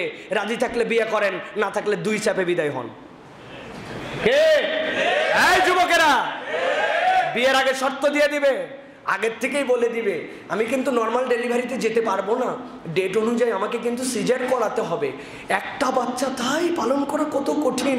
ওরে বাবারে বাবা, যদি বলেন ঠিক আছে তুমি পারছো না, আমি দ্বিতীয় বিয়ের দিকে এগিয়ে গেলাম, তাহলে হ্যাঁ আগের থেকেই বলে যাও, দেখবেন সব টাইট। আমি জানি আমার এই কথার সমালোচনা হবে বাইরে গেলে, এই ভয় আমি করি না প্রিয় ভাইয়েরা, এই ভয় করে কথা বলি না, যা বলছি লজিকের কথা বলছি প্রিয় ভাইয়েরা। আল্লাহ রাব্বুল আলামিন আমাদেরকে তৌফিক দান করুন। এত কথা কেন বললাম? পরিবারের কাছে বিবাহিত জীবনে রাসূল সাল্লাল্লাহু আলাইহি ওয়াসাল্লাম গুরুত্ব দিয়েছেন। রাসূল বলছেন, ইন্না মিন আকমালিল মুমিনিনা ঈমানান আহসানুহুম খুলুকা ওয়া আলতাফুহুম বিআহলিহি। তোমাদের মধ্যে সর্বোত্তম মুমিন সে, পূর্ণতার দিক দিয়ে যে চারিত্রিকভাবে সর্বোত্তম, আর যেই ব্যক্তি পরিবারের কাছে বিনম্র, পরিবারের সহিষ্ণু, পরিবারকে ভালোবাসে। ও আলতাফুহুম, আল-লতীফ থেকে আসছে, আল্লাহ বলছেন এই ধরনের মন মানসিকতা যাদের, আল্লাহর কাছে সর্বোত্তম মুমিন সে, চরিত্রিকভাবে ভালো, পরিবারের কাছে সে সুন্দর। সুবহানাল্লাহ। আমার বন্ধু আমাকে বলে, এত ভালো বন্ধুই হয় না। অফিসের স্টাফরা বলে হোয়াট এ বস, ছাত্ররা বলে টিচার। আল্লাহ উস্তাজি আল মুকাররম আল মুশাররফ আল মাহির, কিন্তু পরিবারের কাছে যাওয়ার পরে জাহেল। ওনার বউ ওনাকে পছন্দ করে না, ওনার বাচ্চা পছন্দ করে না, উনি ওনার বাচ্চাদেরকে পছন্দ করে না, এই জায়গায় যাওয়ার পরে পারিবারিক বন্ধন বোঝে না, পরিবারের কাছে উনি ভালো মানুষ না, বউয়ের গায়ে হাত তোলে, আচার আচরণ ভালো না, সংসারে সুখ নাই, বাহিরে ভালো বন্ধু, ভালো লিডার। আপনি ভুয়া। কি আপনি? ভুয়া। এটা আমার কথা নয়, এটা রাসূলুল্লাহ সাল্লাল্লাহু আলাইহি ওয়াসাল্লামের কথা। প্রিয় ভাইয়েরা, এই জন্য চরিত্র সুন্দর, পরিবারের কাছে বিনম্রতা, এটা বড় নিয়ামত। এটা রাসূলুল্লাহ সাল্লাল্লাহু আলাইহি ওয়াসাল্লামের উন্নত চরিত্রের গুণ ছিল। দেখেন রাসূলুল্লাহ সাল্লাল্লাহু আলাইহি ওয়াসাল্লামের বিবাহিত জীবন থেকে আমি 4টা উদাহরণ দেব। রাসূলুল্লাহ সাল্লাল্লাহু আলাইহি ওয়াসাল্লাম কেমন বিবাহিত জীবনে সৎ মানুষ ছিলেন। রাসূল সাল্লাল্লাহু আলাইহি ওয়াসাল্লামের সেরা গুণ, পৃথিবীর সব মানুষের সেরা গুণ, পরিবারে আপনাকে সৎ থাকতে হবে ভাই। পরিবারের কাছে সবার আগে আপনাকে সৎ থাকতে হবে। আল্লাহ কোরআনে বলছেন, ইয়া আইয়ুহাল্লাযীনা আমানুত্তাকুল্লাহ ওয়া কুনু মা'আস সাদিকিন, সূরা তাওবার 19 নম্বর আয়াত। হে ঈমানদাররা, আল্লাহকে ভয় করো, সৎ মানুষের সাথে জীবন যাপন করো। এখানে আমার একটা পয়েন্ট আছে ভাই। আমরা বলি কোথায় পাবো ভাই, সৎ মানুষ পাওয়া যায় না। আপনি কেন সৎ মানুষ খুঁজতে যান ভাই? আপনার এত বড় দুঃসাহস কে দিছে সৎ মানুষ খোঁজার, ফুটানি মারার? সৎ মানুষ পাই না, ভালো বন্ধু নাই, বিশেষ না। আপনি ভালো হন না কেন, আমি সৎ হই না কেন, তাহলেই তো ঝামেলা মিটে যায়। আমি নিজে সৎ না, আমি নিজে ভালো না, কিন্তু আমি মানুষকে ভালো খুঁজতে চাই। অনেক সময় মজা করে বলি, একজন খুব আক্ষেপ করে বলতেছে, ভাই রাস্তার কোণে আমি দাঁড়াইছিলাম, গুনে গুনে দেখলাম 17-18টা মেয়ে চলে গেল, একটা মেয়ের মাথায় কাপড় নাই, বুকে ওড়না নাই, সমাজটা কি খারাপ হয়ে গেছে। চিন্তা করছেন আপনি? উনি 17টা মেয়ে গুনে দেখছে, বুকে কাপড় নাই, মাথায় ওড়না নাই। উনি কি নেককার আল্লাহর বান্দা। আল্লাহ উনারে চোখ হেফাজত করতে বলছে, উনাকে এটা দেখতে বলে নাই, উনার সেই হিসাব নাই, উনি সমাজ নিয়ে অস্থির। এত খারাপ হয়ে গেল। এই সকল ভণ্ডামু চলবে না প্রিয় ভাইয়েরা। সৎ মানুষ খুঁজতে হবে না, কুনু মা'আস সাদিকিন। আপনি আমি সৎ হই, একজন যেন বলতে পারে এই মানুষটার সাথে আমি বন্ধুত্ব করি, এই মানুষটা অন্তত সৎ মানুষ, আপনার আমার জীবন সাকসেস হবে ইনশাআল্লাহ। এটা সৎ মানুষ হতে চাই, আসুন সৎ মানুষ হয়ে যাই। সৎ মানুষের বিকল্প নাই। এই জিকির সকালে 300 বার, সন্ধ্যায় 300 বার, আর রাস্তার মোড়ে লিখে দিবেন, অফিস আদালতে লিখে ফেস্টুন টাঙায় দিবেন, তাহলেই সৎ মানুষ পয়দা হয়ে যাবে ইনশাআল্লাহ। প্রিয় ভাইয়েরা, এই গুণ অর্জন করতে হয় নিজের জীবনে। জান্নাতের ট্র্যাকে সৎ মানুষ আপনি কিভাবে হবেন? ইসলাম এইটুকু বলে ছেড়ে দেয় নাই, কুনু মা'আস সাদিকিন। আল্লাহর নবী দিক নির্দেশনা দিয়ে দিয়েছেন, 3টা রাস্তা ফলো করো, তুমি সৎ হয়ে যাবে, সৎ মানুষ হয়ে যাবে তুমি। আল্লাহ রাসূল সাল্লাল্লাহু আলাইহি ওয়াসাল্লাম বলছেন, আলাইকুম বিসসিদক, তোমাদের জন্য সততা। ফাইন্নাস সিদকা ইয়াহদি ইলাল বির, তুমি যদি একবার সৎ জীবন যাপন করতে শুরু করো, অটোমেটিক তোমাকে এইটা কল্যাণের দিকে নিয়ে যাবে। কল্যাণ তোমার সাথে অটোমেটিক আসবে, তুমি নেক কাজ অটোমেটিক করতে শুরু করবে। নবীজি বলছেন, ওয়া ইন্নাল বিররা ইয়াহদি ইলাল জান্নাহ, আর কেউ যদি একবার নেক কাজ করতে শুরু করে, আমি রাসূল গ্যারান্টি দিলাম তোমার এই নেক কাজ তোমাকে জান্নাতে ঢুকায় ছাড়বে। সুবহানাল্লাহ। সততার থেকে আপনার জন্য এরপরে কল্যাণকামী কাজ করা, কল্যাণ কোনো কাজ করলেই আপনি জান্নাতের ট্র্যাকের মধ্যে থাকবেন। সুবহানাল্লাহ। প্রিয় ভাইয়েরা, আল্লাহ রাব্বুল আলামিন তৌফিক দান করেন। 2 নম্বর, পরিবারের প্রতি দয়াদ্রতা। এটা আমাদের মধ্যে থেকে উঠে গেছে। রাসূলুল্লাহ সাল্লাল্লাহু আলাইহি ওয়াসাল্লামের জিন্দেগির মধ্যে এটা বড় করেছিল। আল্লাহ সূরা আম্বিয়ার 107 নম্বর আয়াতে নবীর ব্যাপারে বলেই দিয়েছেন, ওয়া মা আরসালনাকা ইল্লা রাহমাতাল লিল আলামিন, মুহাম্মদ সাল্লাল্লাহু আলাইহি ওয়াসাল্লামকে পুরো জগতের জন্য রহমত করে প্রেরণ করা হয়েছে। সুবহানাল্লাহ। পুরো জগৎ, সূর্য, চন্দ্র, প্রথম আসমান, দ্বিতীয় আসমান, তৃতীয় আসমান, সপ্ত আসমান, আল্লাহর যা সৃষ্টি আছে, ইভেন আরশে আজিমও আল্লাহর সৃষ্টি। মুহাম্মদ সাল্লাল্লাহু আলাইহি ওয়াসাল্লাম আরশে আজিমের জন্য রহমত। সুবহানাল্লাহ। আল্লাহ নিজে এটা বলেছেন। সে রাসূলুল্লাহ সাল্লাল্লাহু আলাইহি ওয়াসাল্লাম কি বলতেন জানেন? নবী করিম সাল্লাল্লাহু আলাইহি ওয়াসাল্লাম বলতেন, ইয়া আইয়ুহান নাস ইন্নামা আনা মুহদাহ, হে মানুষেরা, আমি নিজে তোমাদের জন্য উপহার। সুবহানাল্লাহ। ইন্নামা আনা মুহদাহ, নবীজি বলছেন আমি স্বয়ং তোমাদের জন্য গিফট। সুবহানাল্লাহ। মানুষ বলে না, ভাই আপনার জন্য কিচ্ছু আনতে পারি নাই ভাই, তাড়াহুড়ায় চলে, বলে রাখেন, আপনি নিজে আসছেন, এই তো আমার জন্য, আপনি নিজেই তো গিফট, আবার কি লাগে? আপনি যে আসছেন, বলি না আমরা, এটা মুখের কথা। এটা অনেক সময় মুখের কথা, কিন্তু মুহাম্মদ সাল্লাল্লাহু আলাইহি ওয়াসাল্লাম একটা মুখের কথা নয়, মুহাম্মদ সাল্লাল্লাহু আলাইহি ওয়াসাল্লামটা ওহীর কথা। ওমা ইয়ানতিকু আনিল হাওয়া ইন হুয়া ইল্লা ওয়াহয়ুন, জিব্বাই নড়ে না, আল্লাহ নরান বলে। তিনি বলছেন ইয়া আইয়ুহান নাস ইন্নামা আনা মুহদা, মানুষ সকল কিয়ামত পর্যন্ত যে মানবতা জেনে রাখো আমি মুহাম্মদ সাল্লাল্লাহু আলাইহি ওয়াসাল্লাম তোমাদের জন্য উপহার। সুবহানাল্লাহ। কি উপহার? তিনি তার চারিত্রিক সৌন্দর্য পরিবারের মধ্যে দেখায় গেছেন, এই পরিবারের বন্ধনকে তিনি ঠিক করে রেখেছেন। রাসূলুল্লাহ সাল্লাল্লাহু আলাইহি ওয়াসাল্লাম বলছেন তুমি কি নিজের উপর নিজের দয়া চাও? কে চায় না আমার উপর দয়া হোক, আমার পরিবারে দয়া হোক, আমি ভালো থাকি, আল্লাহর রহমত আমার উপর আসুক। রাসূল বলছেন সূত্র বলে গেলাম, a স্কয়ার প্লাস বি স্কয়ারের যেরকম সূত্র আছে, নবীজি একটা ছোট্ট সূত্র বলছেন। নবীজি বলছেন ওয়া ইন্নামা ইয়ারহামুল্লাহু মিন ইবাদিহি রুহামা, নবীজির সূত্র এইটুকু। আল্লাহ বলছেন আর জেনে রাখো যে এই ব্যক্তিরা মানুষের প্রতি দয়াদ্র, যার হৃদয়টা দয়াদ্র, আল্লাহ তার প্রতি দয়াদ্র। আল্লাহ নবী ইন্নামা ইয়ারহামুল্লাহু মিন ইবাদিহির রুহামা, যারা দয়ালু স্বভাবের মানুষ আল্লাহ তাদের প্রতি দয়ালু। সুতরাং কঠোর হয়ে যাওয়া, আচরণে উগ্রতা, উশৃঙ্খলতা, কঠোর, মানুষ দেখলে ভয় পায়, ঈর্ষা, কথাবার্তা, আচার আচরণ এরকম নয়। ইমানদারের চরিত্র হবে নম্র। আল্লাহ কোরআনে বলছেন না রুহামা বাইনাহুম, নবী এবং তাদের যারা পরিপরিষদ তারা একজন আরেকজনের প্রতি দয়াদ্র ছিলেন। সুবহানাল্লাহি বিহামদি। প্রিয় ভাইরা, এই জন্য রাসূলুল্লাহ সাল্লাল্লাহু আলাইহি ওয়াসাল্লাম শারে, এটা বোঝেন তো, রাসূল সাল্লাল্লাহু আলাইহি ওয়াসাল্লাম নিজেও শারে, আল্লাহ শারে। আমাদের শরীয়ত প্রবর্তন করেছেন কে? আল্লাহ। আল-ইয়াউমা আকমালতু লাকুম দীনাকুম, আল্লাহ শারে। কিন্তু আল্লাহ রাসূল সাল্লাল্লাহু আলাইহি ওয়াসাল্লাম কেউ শারে বানিয়েছিলেন, নবীজি যা করছেন সেটাও শরীয়ত। আল্লাহ বলছেন 2 রাকাত জুমার নামাজ পড়ো, 2 রাকাত, সরি, আল্লাহ বলছেন জুমার নামাজে আসো, কিন্তু জুমার নামাজ কয় রাকাত পাইছে কই? কোরআনে কোথাও আছে? প্রত্যেক রাকাতে কয়টা সিজদা কোথায় আছে? সিজদার মধ্যে সুবহান রাব্বিল আলা বললে কই পাইছেন? পুরা কোরআনে তো কোথাও নাই। তার মানে নবীজি 2 রাকাত জুমা পড়িয়েছেন, সিজদা প্রত্যেক রাকাতে 2টা, একটা রুকু। আল্লাহর নবীও শারে, তিনি শরীয়ত প্রবর্তন করেছেন, এটা আল্লাহর পারমিটেড। প্রিয় ভাইয়েরা, এই কথা বলার উদ্দেশ্য রাসূলুল্লাহ সাল্লাল্লাহু আলাইহি ওয়াসাল্লাম মানুষের প্রতি হালকা করতেন। নবীজির এক সাহাবী ছিলেন, বেচারি রমজান মাস আবেগের ঠেলায় দুপুরবেলা স্ত্রীর সাথে শুইছে, বাকি কাজ হয়ে গেছে, তার তো মাথা খারাপ, সে জানে যে রোজা রেখে তো এটা করা যাবে না।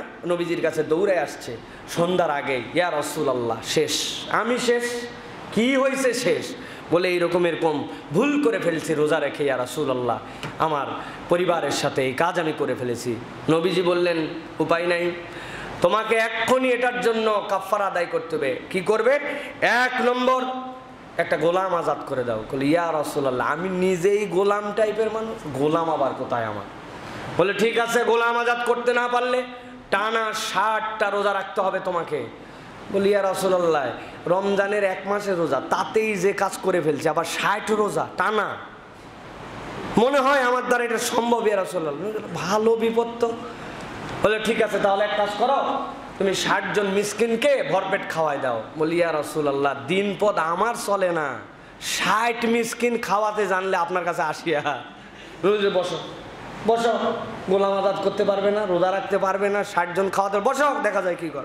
খানিকক্ষণ পরে এক লোক এত বড় 1 টুকরি ধরে, হযরত আবু হুরায়রা বলতেছেন 1 টুকরি ধরে খেজুর নিয়ে আসছে, নামানো যায় না। সাহাবীরা ধরে মাথার থেকে নামাইছে।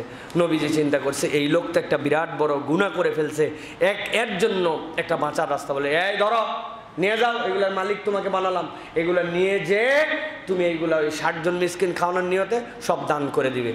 আল্লাহ বলছেন ইন্নাহু লাকাউলু রাসূলিন কারীম, নিশ্চয় মুহাম্মদ সাল্লাল্লাহু আলাইহি ওয়াসাল্লামের কথাটা ছিল বড় সম্মানজনক।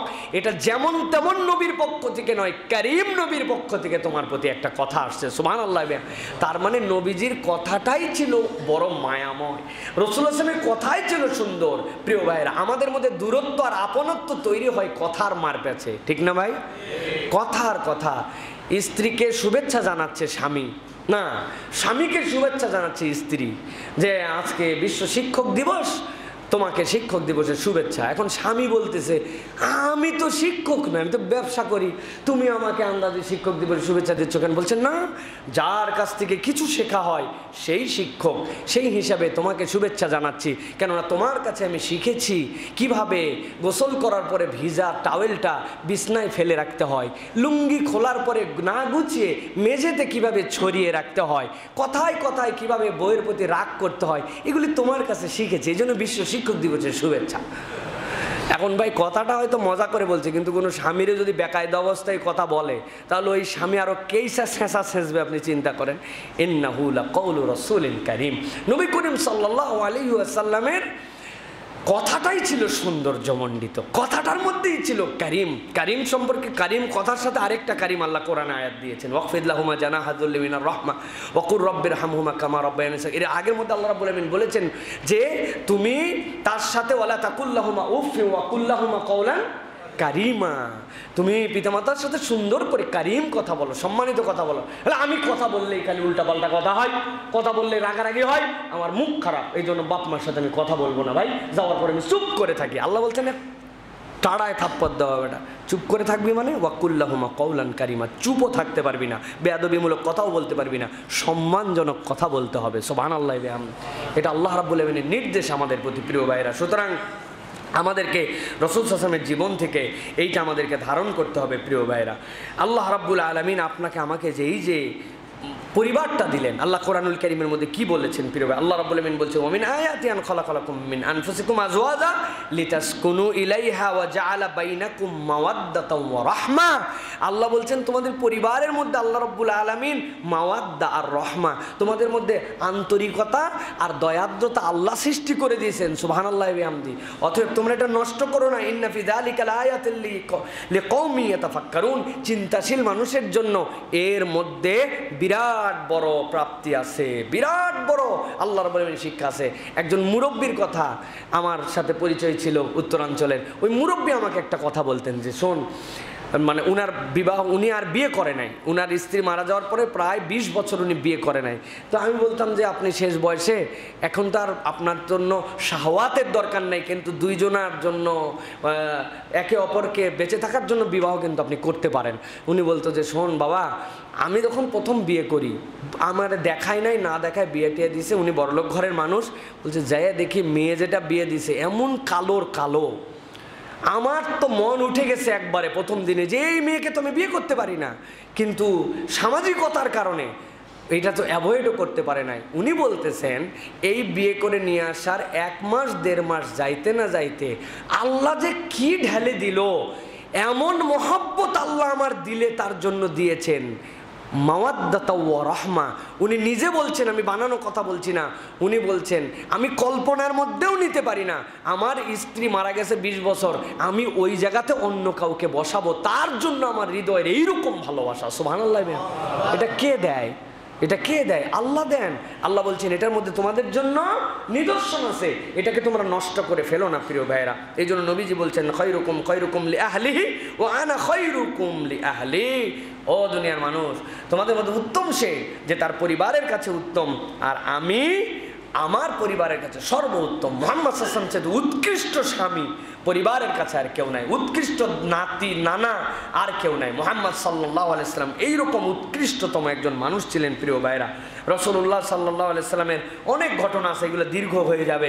রাসূল সাল্লাল্লাহু আলাইহি ওয়াসাল্লাম স্ত্রীর সাথে কীরকম ব্যবহার করতেন, আয়েশা সিদ্দিকা রাদিয়াল্লাহু তাআলা আনহাকে নিয়ে যেরকম ঘুরতে যেতেন, সব কিছু করতেন। সর্বশেষ যে কথা বলে শেষ করব, আমাদের নবী রাসূলের পরিবার, সাহাবীদের পরিবার, এইগুলাতে আমরা শুনলে মনে হয় এইগুলা পরিবারে কোনো গন্ডগোল টন্ডগোল কিছুই ছিল না, আসমান থেকে সবসময় একবারে ফেরেশতারা এসে গাইডলাইন দিতেন। না ভাই, না, রাসূল সাল্লাল্লাহু আলাইহি ওয়াসাল্লামের ফ্যামিলির মধ্যেও মনোমালিন্য, কথা কাটাকাটি, জোরে কথা হয়েছে।